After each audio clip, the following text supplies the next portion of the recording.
Hey guys, what's going on? I'm doing this rather late because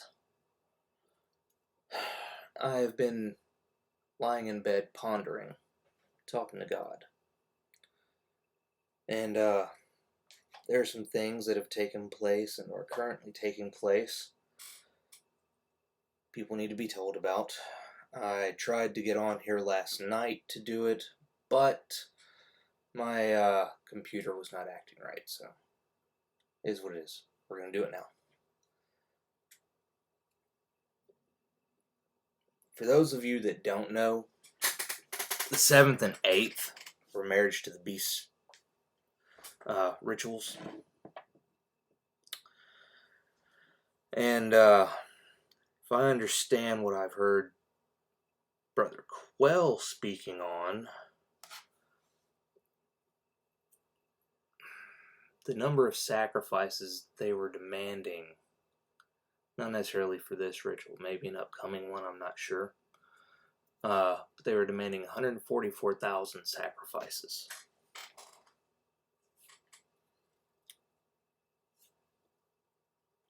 To be honest, I wouldn't be surprised to find out that that was meant to happen during the Marriage of the Beast, especially considering in light of what's going on today. What you gotta understand is those sacrifices summon specific demons that they're looking for, specific powers to push whatever their plans are into motion. We all heard Biden's announcement today, right? They're planning some stuff. And I'll get more in depth on that, probably on the program I do this weekend, because it's stuff that really has to be taught on very specifically. And I'll tell you what, I'll give you an example. Right now, you're watching the stuff go on with the vaxxed and the numbers of them that are in the hospital and things of that nature.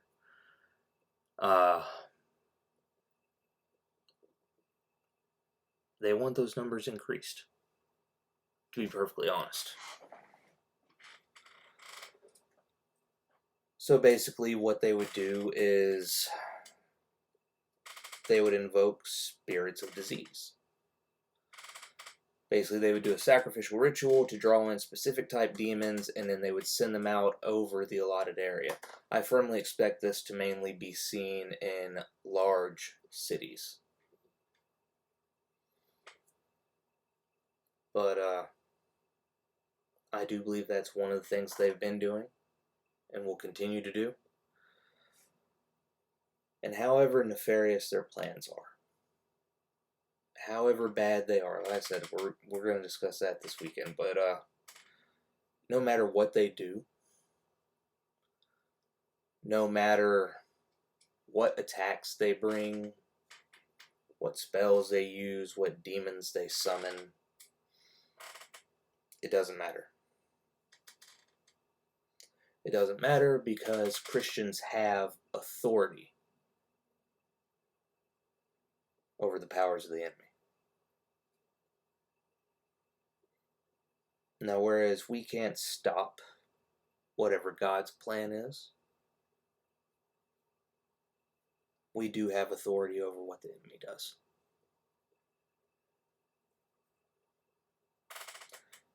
Basically, what we should be doing right now, we need to be praying against spirits of disease. We need to be praying against spirits of deception. And we need to be doing our part active in the communities to show people the truth.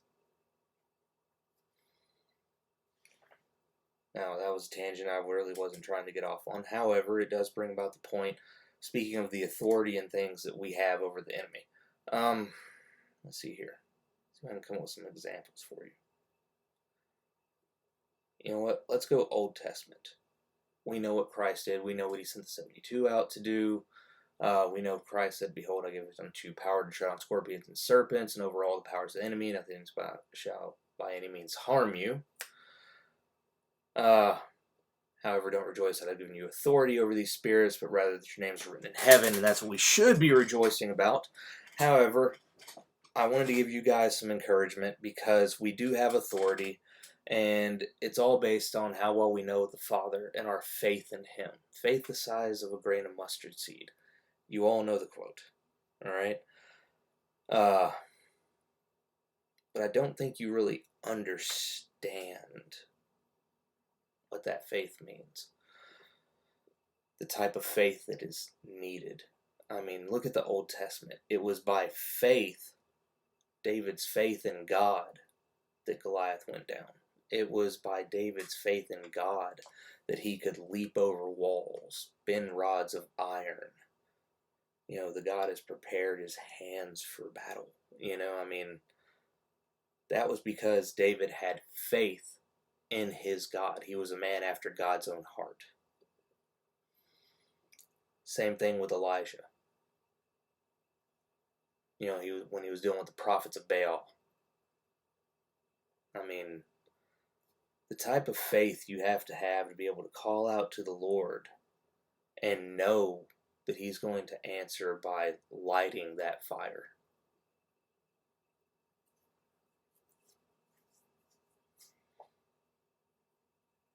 It's pretty awesome if you ask me. Just saying.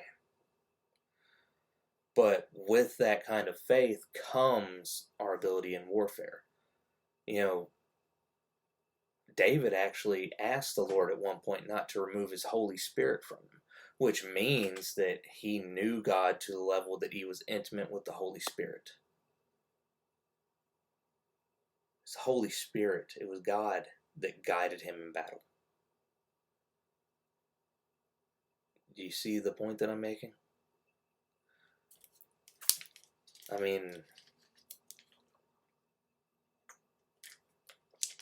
To be so close to God, to know that the Holy Spirit is communicating with you and talking with you, and that God would even go with you into battle, into war.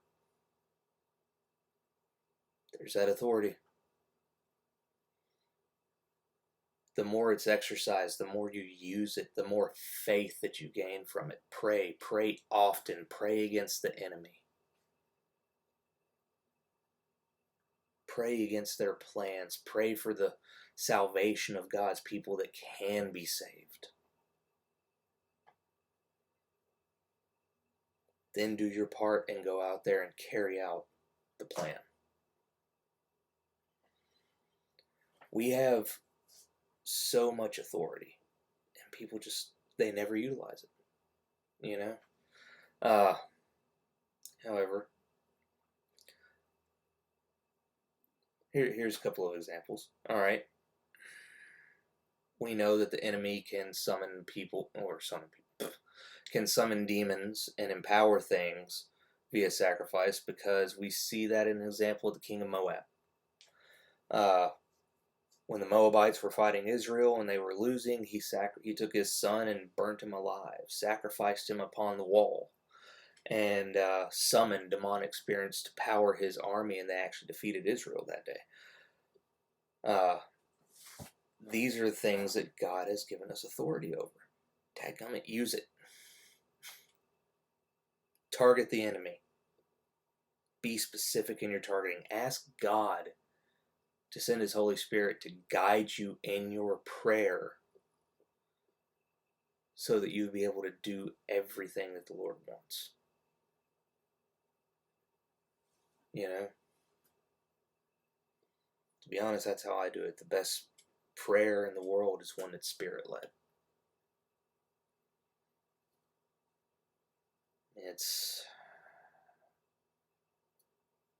God can make sure that you pray things that you didn't even think of.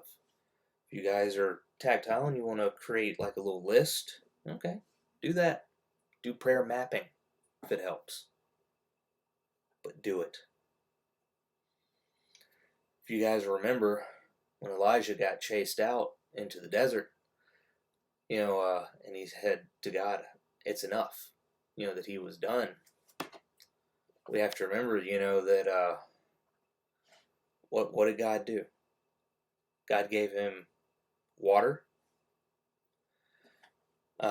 sustenance, and then here's the kicker: he had ravens bring him meat. Most people don't understand the significance in that. The raven has been an occult symbol for millennia. Tell you what, look at the Vikings. Odin's ravens. It's a very interesting concept, and it goes back even further. Many, many different cultures, many, many different sects of the occult. It goes very, very deep. But God, by him doing that, he showed his authority over all that the enemy does. Because the very symbols that represent them, that they worship and they bow down to, were forced to obey God and bring nourishment to his servants.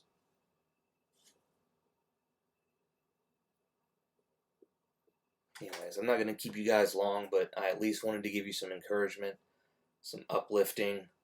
I promise you the show I'm doing this weekend is going to be worth it. I hope you will come hang out. I will, once it's posted, it will be an instant premiere, and I will do my best to be on there so I can chat with you guys in the chat room. Alright, having said that, seek the Lord, pray, war against the enemy, and I'll do my best to gather some resources to help you guys out as far as the physical fight goes or the fight that's online, so you guys have the information you need. Alright, I'm going to do my best.